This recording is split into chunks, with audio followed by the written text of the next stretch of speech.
I think it's pronounced crew 90. What's up, boys and girls? It's your boy Johnny, aka Crew 90, and today we're going to be talking about mirror therapy. So, no, I did not just magically grow my leg back. I wish. If you can't tell, I currently have a mirror in between my legs. So, mirror therapy. At some point or another, almost every amputee out there is going to experience phantom pain. The degree with which you're afflicted by phantom pain will vary depending on how you became an amputee. A salvage such as myself, which is somebody who had an accident and then lost their leg in a traumatic, or any body part, but for me, a leg, in a traumatic fashion. Um, Supposedly, our level of phantom pain can be worse than somebody who had their limb surgically removed. I don't know, the science behind that. I just know what I've heard. But the point is, any amputee, no matter how they lost their limb, will experience phantom pain at some point or another. We also experience a thing called phantom sensation. This will be something like an itch, or the feeling that your toes are crossed, or you could even get the sensation that like your foot is pointed, and you're unable to straighten it.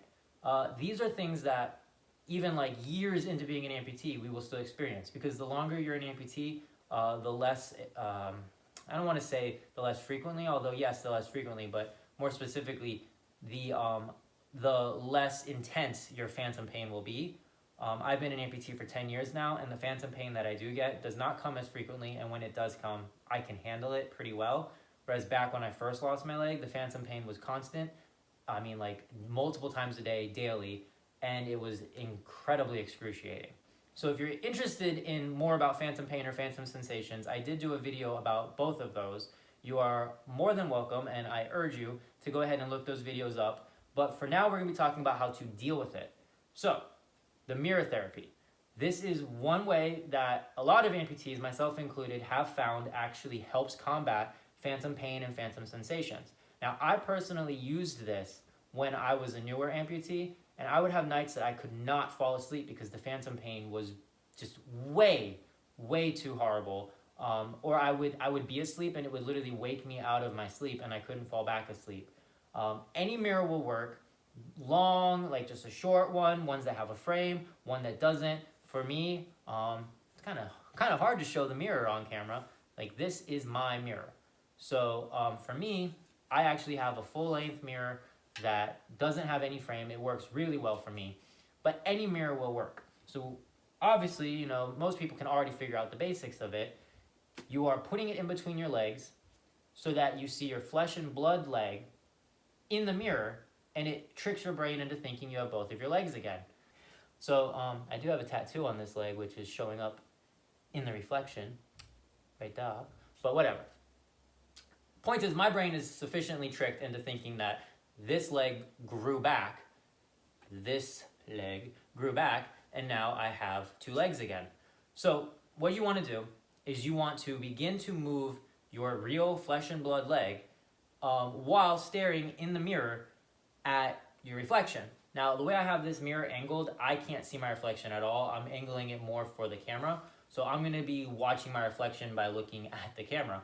But yeah, so you want to move your real limb, and if you're missing an upper extremity, such as your arm, whether it be shoulder length, elbow length, even just your hand, you can do the same thing, just using a smaller mirror on a table. But particularly for this video, we're going to be talking leg. So you want to move your leg, move your foot, get things moving, and start watching it in the mirror so that you can see, oh, both of my legs are there and they're both working. Now, around this point, you want to start mentally, like, actually thinking of, like, the movements that you're doing pertaining to your non-existent leg. So for me, right now, I am shaking my foot back and forth. I'm rocking my foot. So I am now, in my brain, firing the muscles that I would have needed to do this on my now non-existent foot. And so I am firing those muscles, I am sensing it being done, and I'm seeing it in the mirror.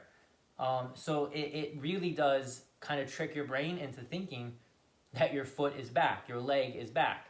This can very much help when you are suffering from a phantom pain attack, because it can almost instantly stop the phantom pain. Your brain just automatically goes, oh wait, there it is. There's the leg. It's back, and it stops sending the message that is what's contributing to your phantom pain. I explained this a little bit more in my video. I don't know why I'm pointing behind me like the video is behind me. I explained this more in my video about phantom pain.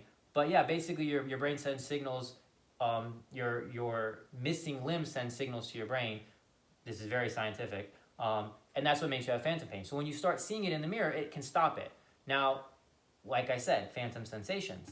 This works as well. So say you're having the sensation that your toe is crossed and you cannot uncross your toes because they don't exist. You can get your mirror out and you can mentally use in your brain what it would feel like to uncross your toes while simultaneously wiggling your toes on your actual foot. Looking in the mirror, I see both of my toes, or both of my feet now have their toes wiggling, and that is tricking my brain into thinking, wait, my toes aren't crossed, even though the toes aren't even there to begin with. So your brain shouldn't be thinking they're crossed in the first place. It now sees this though, and it's like, wait, my toes aren't crossed. And just like that, that sensation that you may have been struggling with for days, it goes away. And this does happen. There's also been times that I will start getting an itch, so we're not looking at my real leg, we're looking at the reflection. I will start getting an itch in my fake leg, and I can't get it to go away. I break out the mirror, scratch my real flesh and blood leg, but look in the mirror. Now, normally I would be looking in the mirror. Like I said, this would be angled more towards me. But I would be looking at myself scratching my real leg in the mirror, though. And when I see the reflection being scratched, it tricks my brain into thinking, oh, I'm scratching the itch on the non-existent leg. That itch that you can't actually scratch because it's not there because the leg is not there. I'm telling you guys, this seems like crazy. It works. So if you're an amputee who is struggling with phantom pain, phantom sensations, I urge you to try this. Any mirror will work as long as it's big enough to fully see your missing extremity. And like I said, all you gotta do is stick it in between your legs and start going. Just make sure that any movement that you do, you actually fire the muscles as best as you can. I know those muscles aren't there, but if you're an amputee, you know what I'm talking about. I don't have my right foot anymore, but I can feel myself firing my right foot muscles right now as I'm saying this. I'm looking at my prosthetic as I'm doing this, so it's not doing anything. But looking in the mirror while firing my right foot and seeing my right foot now move, it's tricking my brain out. Now, I wasn't having phantom pain, but if I was, it would be gone right now. So anyways, this is mirror therapy. It helps. It works. Try it. If you have any experience with mirror therapy, leave a comment telling anything that I may have missed. If there's anything that I didn't say that might help other amputees, this is a community. Leave a comment. Let them know. Let anybody know. Give us your personal experiences with it. Like I said, I used to have severe phantom pain. I used mirror therapy pretty regularly for the first 6 to 8 months of being an amputee. And then even now to this day, I still use it here or there. I literally have a mirror specifically for this purpose. I keep it behind the couch. It's out of the way. Whenever I need it, I pull it out. Leave your experiences in the comments so that other amputees can, see that I'm not crazy. This actually works.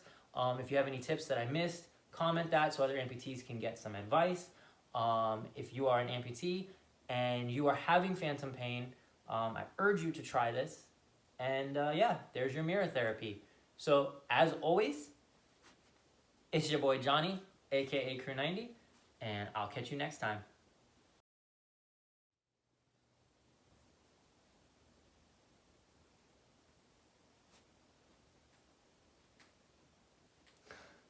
So weird.